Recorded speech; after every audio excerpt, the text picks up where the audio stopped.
So let's check out the 17 Thanks music video. This is your form of therapy.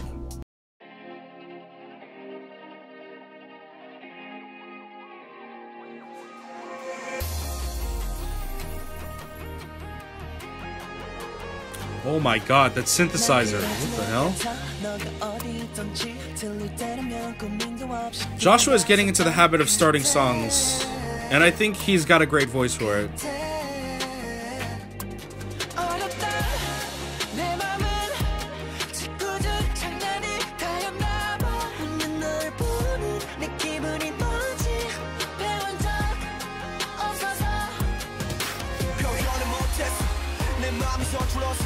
Oh my god. This song is taking such an interesting turn. The sudden turn in the rhythm with like that pounding beat is really interesting.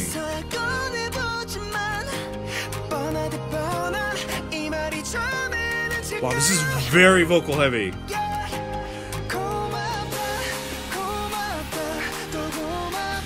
I thought this would be a very chill song.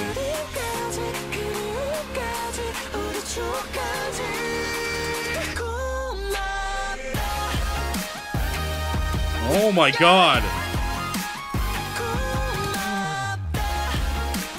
This is not... Oh my god. Kind of reminds me of the Childish Gambino set for his music video Sober.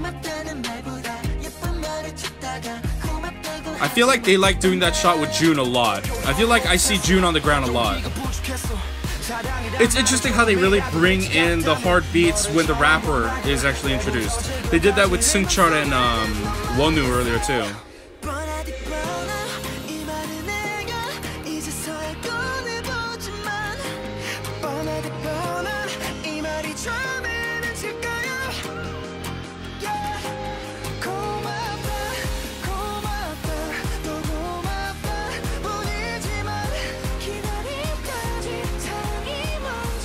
Whoa, that's Sun Young's voice? Oh my god, that sounded...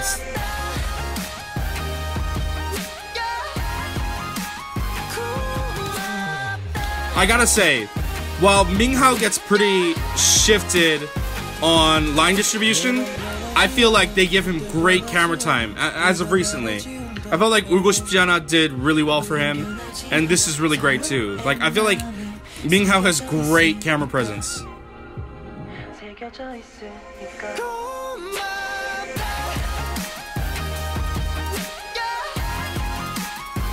It's interesting how they're incorporating their dance movements to sync up with the synthesizer. Also, I feel like this is the most we've gotten from Seungkwan in a long time. It's kind of like great to hear his vocals again. I'll talk about it later.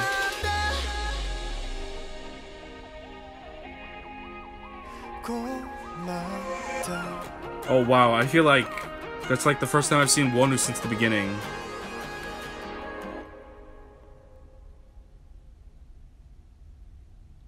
Seventeen takes their repackaged album songs quite seriously, and sometimes they kind of upstage the previous song in terms of tempo and perhaps even hype. I mean, when I was in Korea, I talked with a couple Koreans about like how they sort of got to hear of 17, and a lot of them, for them, was actually through Aju Nice. Aju Nice did more for 17's notoriety in Korea than Pretty You did, and Pretty You was the main album title track, but it was Aju Nice, the follow-up repackaged album, that somehow got them way more notoriety. And I think it's because with Aju Nice, it was very different. It harkened back to like those old Sinatra type days, you know, the brass in it was very confident. So it was something that hadn't been heard in a while, and because they were so confident, I feel like when people heard it on speakers and the radios, and listen, after being in Korea, K-pop is played everywhere. Like, you kind of can't escape it. No matter how new the release is, it is playing. Now, this was very interesting because I thought, you know, with the song title like 고맙다, and I saw the thumbnail, it's warm lighting, they went with the yellow tones, so I thought, oh, this is gonna be like a soft song, right? This is gonna be like 웃음꽃. This is gonna be the smile flower of repackaged songs, and no! I would say this is like a way more intense version of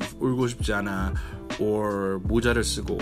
you know, without you. I don't know if it beats Clap in terms of intensity, but I do feel like the dance is somehow way more intense than Clap itself. Clap had a lot of swagger to it. That's the thing. Clap, it was very confident, it was very powerful, but something about this, while Clap was powerful, the choreography was a lot more explosive. It was a lot more fast and sharp. And let's talk about some of the highlights here. Let's get it out of the way. Chong'an didn't sound like Chong'an, and that is fantastic news. And they are giving him way more responsibility in their songs. And Chong'an, I think where he shines, and I think they're sort of figuring out where he shines as well, is that Chong'an's falsettos are really piercing. You know, Chong'an in the vocal unit, unfortunately, is not their best singer. It's a tie between Seungkwan and DK, and then it's Woozi, and then Joshua has improved a lot. Joshua was not that great when they debuted, and then he improved astronomically. Joshua is fantastic. And Chong'an, while he has improved, I would say has not improved as much as Joshua has. So with that said, I would always rank Chong'an last, even if he is my favorite. But I will say they are sort of finding the role that Chong'an can play, and he's doing that same sort of falsetto he did in 울고 싶잖아, which he did here. Even if you think about Clap, the part he got in Clap was a rap part, and that was sort of like very like up there in terms of the pitch. So I feel like Chong'an, while he's not like your most reliable player to belt out like crazy vocals, I think he can be useful like sort of like this as a specialty vocalist. So that's pretty cool. I'm glad that he got really noticeable lines and he got some great camera time. And speaking of great camera time, like I said, Mingao had a good chunk right there in the middle.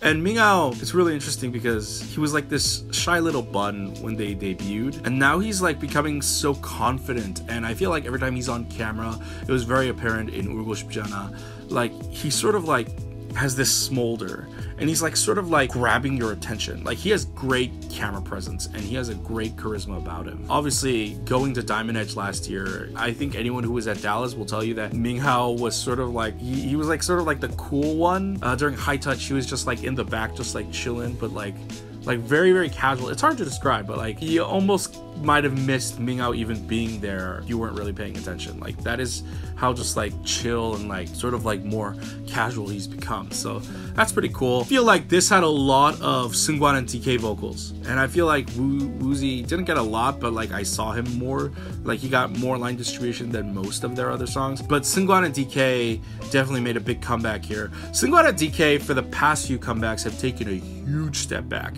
and that's a great thing because we know that they're the best vocalists, but they made a lot of room for the rappers, and they made a lot of room for their own vocal unit members and for the performance unit to sing as well. So Seungkwan and DK taking a break was a great way for 17 to grow as musicians and singers. But I remember why now Manze was such a great song. It's because of the extremely powerful and crisp and clean vocals that Seungkwan and DK just like constantly delivers. So this was very well done, and I found that the rap was very well implemented. It was interwoven very seamlessly. I did like how this song, it was like I say about many songs, it was a journey. It was not stagnant.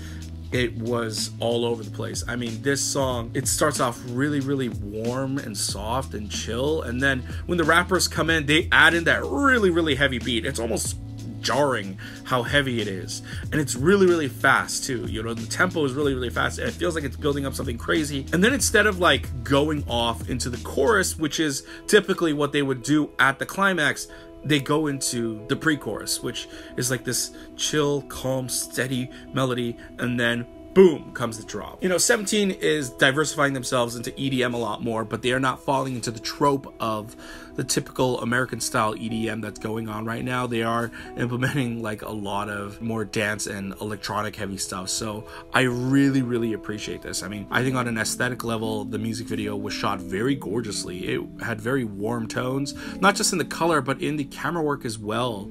You know, a lot of this was supposed to look like it was film, you know, like not like 35mm, but clearly a lot of this, you know, it's called Director's Cut, the album. You know, a lot of this, I can tell that this was meant to be more film-like. And I like how it looked like it was a behind-the-scenes video and a music video at the same time. That is very clever. They towed the line here between being a cheap music video and being an expensive mainstream music video, which is very smart and which was very well done. You saw that part where Seungchul, he's got the papers and he's just like rapping, and like Wonu doing the same thing, and like everyone's singing, practicing, getting their makeup done. A lot of that could have looked very cheap, but it did not. It looked like it was purposely, intentionally shot for that film.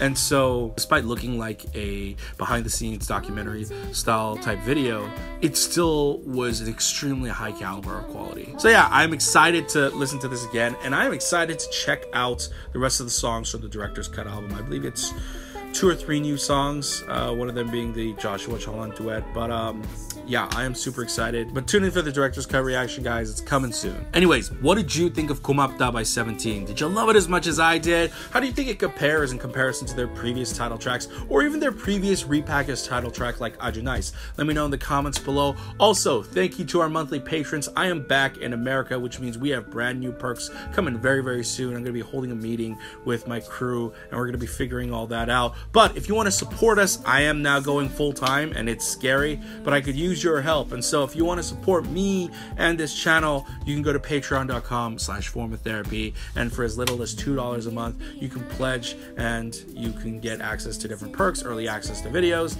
And yeah, it's gonna be exciting. But if you can't help us out monetarily, why don't you go ahead and just click like down below. It helps us out a lot. Really, it does. You might not think it does, but it really does.